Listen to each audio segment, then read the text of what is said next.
Welcome back, everyone. Today, we're diving into some fascinating research about mosquito monitoring, which is so crucial for public health, isn't it? Absolutely.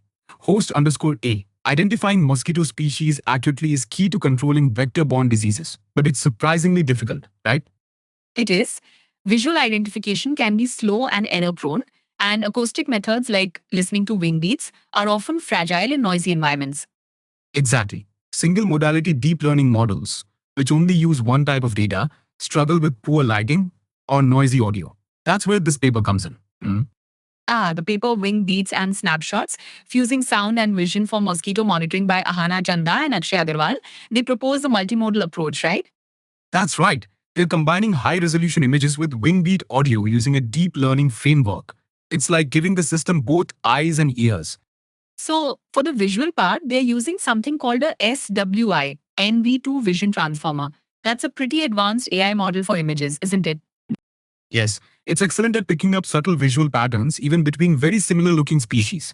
It's been pre-trained on a massive image dataset. And for the audio, they use an audio spectrogram transformer or AST. Is that for analyzing the mosquito's buzzing sound?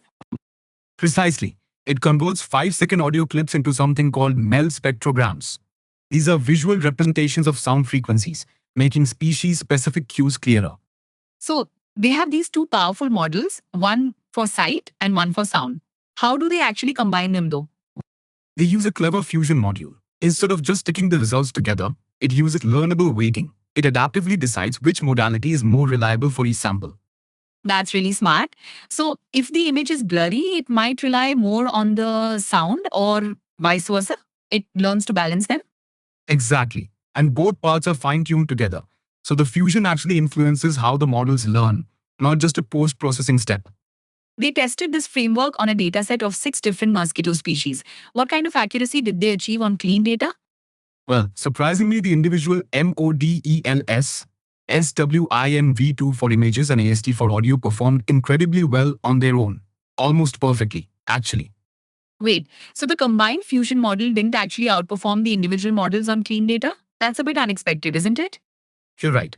Host_A, the fusion model had a slightly lower accuracy, around 97.8%, compared to the individual models which were over 99%.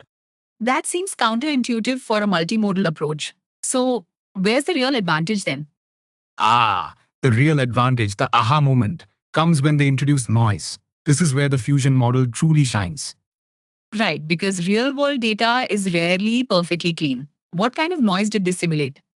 They added Gaussian noise and salt and pepper noise to images, making them blurry or pixelated. For audio, they added Gaussian noise, like static. So, simulating poor conditions like a dark night or a windy outdoor recording, how did the individual models fare under these noisy conditions?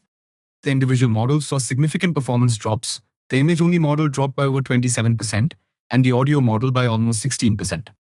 Wow, those are pretty substantial drops. So, what about the fusion model? Did it also suffer that much?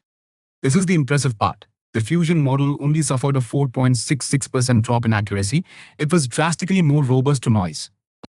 That's incredible. So, while it didn't win on perfectly clean data, its real strength is in handling imperfect real world conditions. Exactly. This makes it much more reliable for practical surveillance, where data is often noisy and unpredictable. This is so important for public health decisions where accuracy under challenging conditions is paramount.